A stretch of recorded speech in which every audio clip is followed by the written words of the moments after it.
ለእናንተ ወሬ ይሁንላችሁ።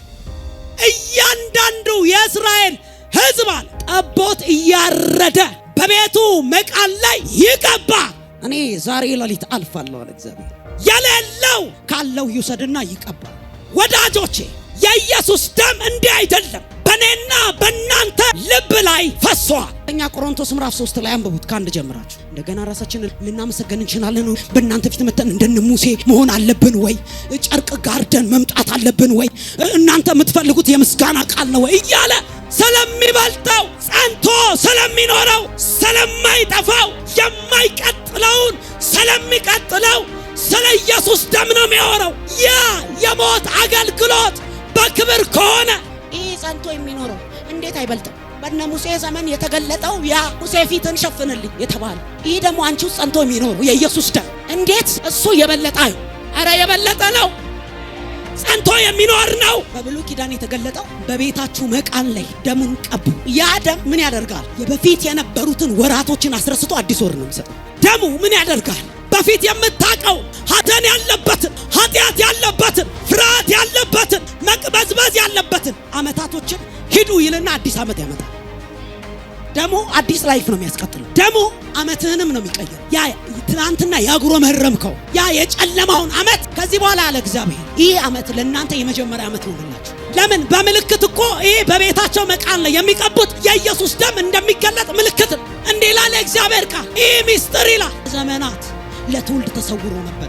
አሁን ግን ለማን ተገልጧል? ለእናንተ ተገልጧል። በአባቶች ላይ በዛ ዘመን አልተገለጠም ነበር። በግ ነበር ሲሰዉ የነበሩት፣ ጥጃ ነበር ሲሰዉ የነበሩት። ስለኔና ስላንተ ግን የተሰዋው የኢየሱስ ደም ከየትኛውም እስራት ነፃ ያወጣል። ይህ የጥጃው ደም ከተቀባ በኋላ እግዚአብሔር በሌሊት ሲያልፍ ፈርዖን የሚተማመንበትን በኩሩን እየገባ የእግዚአብሔር መልአክ መግደል ጀመረ። ፈርዖን ሲነጋ ከተማ በሙሉ ለቅሶን አሮን ይጠራልኛል፣ ሙሴ ይጠራልኛል። የተገለጠው የኢየሱስ ደም በዛ መንገድ አልፏል። ፈራ። ከተማውን ለቃችሁ ውጡ፣ ህዝቡንም ይዘው ውጣ። ኢየሱስ ደም ሲገለጥ የትኛውም ከተያዝክበት ሰይጣንን እያናወጥክ ትወጣለህ። በደሙ አይቀለድም፣ በደሙ ላይ አይዘሙትም፣ አይዋሽም። ደሙ የዘላለም ህይወት። ማገልገል እንደ ስራ የቆጠሩ፣ ስብከትን እንደ ቢዝነስ የቆጠሩ፣ መዝሙርን እንደ ቢዝነስ የቆጠሩ ለኢየሱስ ደም ምንም ቦታ የላቸው። ቢዝነስ ሆኖባቸዋል። መስበክ ቢዝነስ አይደለም፣ መዘመር ቢዝነስ አይደለም፣ ትንቢት ቢዝነስ አይደለም። የኢየሱስ ደም ቢዝነስ አይለወጥም። ነፃ የሚያው ብዙ ክርስቲያን መርገም ስርዓት ውስጥ ወድቋል። የምሰማው የእግዚአብሔር ቃል ካለበት የማያወጣ ከሆነ የምሰማው ቃል ወደ ንግድ የተቀየረ ነው ማለት ነው። ቢዝነስ እየሰማ እንዴት ትለወጣል? ብዙ አገልጋዮችን እግዚአብሔር ከለወጣቸው በኋላ ከባረካቸው በኋላ የሚሰብኩት ስለ ኢየሱስ ሳይሆን ስለ ቢዝነስ ነው። ቢዝነስ እንደዚህ ታገኛለህ ይላል። በደሙ የመጣውን በረከት በራሱ ዕውቀት ይደገፍበታል። ይህንን ደም የሚያገን ከብዙ ቤተ ክርስቲያን እየጠፋ ነው ያለው።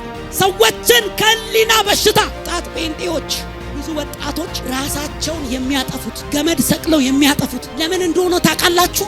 የኢየሱስን ደም አያውቁትም። የኢየሱስ ደም እኮ ከህሊና በሽታ ያወጣል። የእግዚአብሔር ቃል ችርቻሮ አይገባም። የሆነ ገበያ ላይ የሚሸጥ አይደለም። ሐዋርያቱ ንጹህ የእግዚአብሔርን ቃል ይሰብካሉ። ሰዎች ከበሽታ ነፃ ይወጡ ነበር፣ ከስራት ነፃ ይወጡ ነበር፣ ኢየሱስን እየሰበኩ። ደሙ ራሱ ኢየሱስ ነው። ይህ ደም ዛሬም በአብ ፊት ስለኔና ስለአንተ የሚማልድ ነው። ብዙ ነገር ውስጥ የተደበላለቃችሁ ሰዎች ዛሬ በዚህ ደም ነፃ ትወጣላችሁ።